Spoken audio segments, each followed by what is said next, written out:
income. Over the next few minutes, you'll learn about the tools I use, my workflow, and just generally how I approach content creation.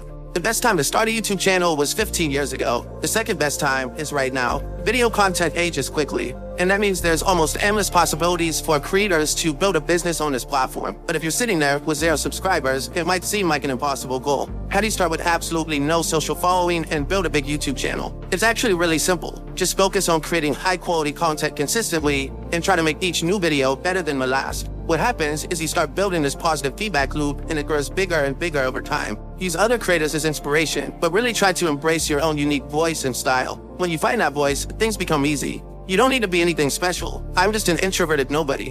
What you do need to have is passion for what you do, and on a deeper level than just money or internet fame. If you don't have that passion right now, you'll never stick it out, and you'll never be happy doing it. But if you do have that passion, then you'll first need some hardware. You don't need anything expensive or fancy. It's 99% skill and hard work, and maybe 1% the equipment you own. My actual hardware has barely changed from the day I started. You're looking at my actual setup here. All you need is a microphone, a computer, and some software. You don't need to invest thousands of dollars into building your own studio. Just keep it simple. When it comes to hardware, what is important is having a decent microphone. And that's because low-quality audio is the quickest way to try your YouTube. If you have bad audio on a programming tutorial, your video is going to be unwatchable, even if the visuals are awesome. All you really need is a decent USB condenser mic, which you can get for under $100. The only other hardware you need is a computer. I prefer Windows, however, Macs are a good choice as well. It'll help to have some decent specs on your machine because much of the software we use for video editing is resource intensive. You want at least 16 gigs of RAM, the best CPU you can afford, and an NVIDIA graphics card is useful as well. It can take a really long time to render out video files in HD or 4K, and a more powerful computer will just help you get things done faster. It's also worth noting that I don't show my face in my videos, so if you do want to show your face, you'll have to talk to a face YouTuber to figure out how that works. You probably need a webcam and a green screen and that kind of stuff. Now let's switch gears by talking about the software I use, which is far more important. The single most important tool I use is Adobe Premiere. I have a subscription to Adobe Creative Cloud, which is $52 a month, and it's well worth the expense if you produce a lot of videos. I'll show you my workflow in Premiere in just a minute, but essentially, it's just a tool that gives you a timeline where you can combine multiple audio and video clips together into a single package. Now, many of my videos contain shorter, more advanced animations, and for that I use a tool called Adobe After Effects. It has more advanced animation tools, and it's good for short clips that you can then render out and bring into Adobe Premiere to combine into your final video. Now, when it comes to static graphics and other images that you might see in my videos, I tend to use Figma most often. Figma is free for individuals, and you can access all of your assets on the web as well. Depending on the type of graphics you produce, Figma might be a little too limited for you. But if you have Adobe Creative Cloud, you also have access to Photoshop and Illustrator, which are also good options for static graphics. All this software takes time to learn, but luckily there are a lot of pre-built templates out there for you to make professional videos with minimal effort. The primary hub that I use to access graphics and pre-built templates is Video Hive. It contains a ton of After Effects and Premiere templates that you can use to quickly add titles, transitions, and logo intros and all kinds of stuff to your videos. For example, you can find a fancy logo intro, swap out your logo, and now you have a professional logo sting for $20 and maybe an hour of work. Aside from templates, you'll also likely want stock photography and other graphic assets to use in your videos.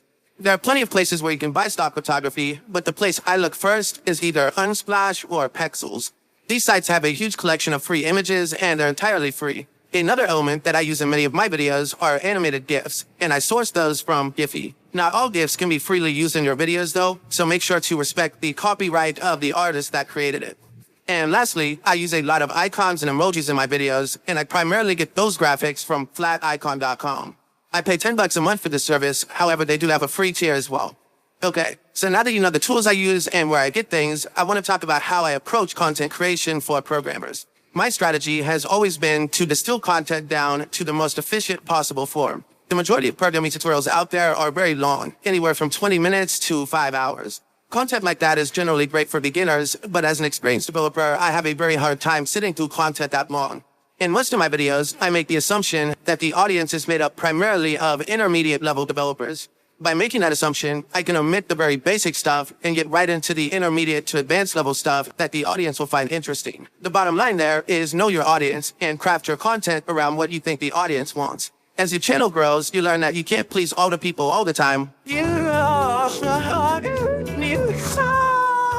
Really try to learn from the negative criticisms that you get from people on YouTube. Most critics are people that actually like you and want to watch your channel grow. And some people out there will just be mean for the sake of being mean. But you should never let that go to your heart, because a person who spends their limited time here as an internet troll is someone you should feel sorry for more than anything.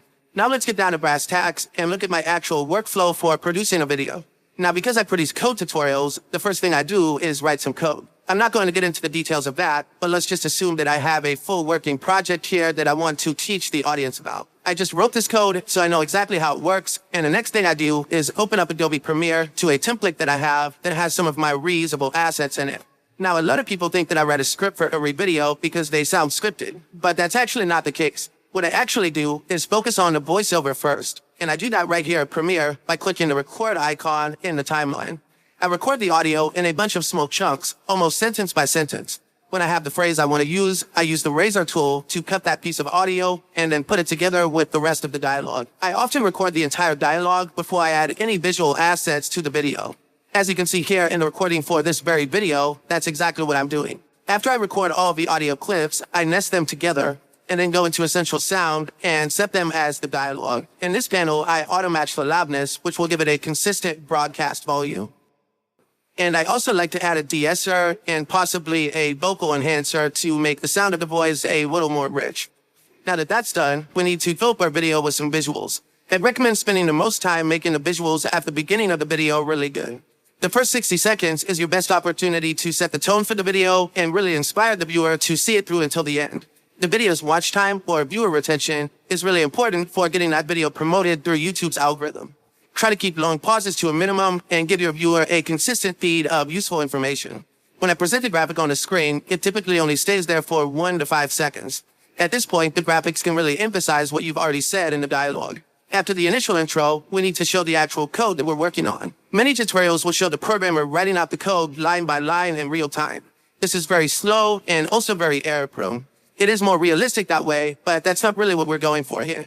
Here's how I do it. When I have a code snippet that I'm talking about, I first delete it in reverse order. After that, I start my screen recorder, and then I hit Control-Z or undo to record each snippet being inserted into the document one by one. I can then take that screen recording and just lay it right on top of my audio track. Now, it is difficult to get the timing perfectly right here, so one useful technique is to add a frame hold to your actual video, which is kind of like taking a screenshot so you can hold that position while you're talking about it. And if it's not 100% clear what line of code you're talking about, I recommend throwing in an emoji or some other graphic that explains what that line of code is doing with text. That way, if the user pauses the video, they can look at that line of code and really understand what it's all about. Now, once you have all the pieces put together, ideally take a long break or sleep on it and come back to the video with a fresh set of eyes tomorrow. Then watch it critically as if you were the end viewer. Do anything you can to polish or improve the quality of the video before rendering it to upload to YouTube. Once you're happy with the quality, your next important consideration is the title and the thumbnail. A catchy title and thumbnail will improve the click-through rate and get your video seen by more people on YouTube. That's a whole nother topic that I might break down in a future video. If you want to see it, let me know in the comments. I'm going to go ahead and wrap things up there. I hope this video gave you some insight into how I produce my own videos, but keep in mind that there's no one right way to do things, and you will definitely find your own path when you start putting in the work. Make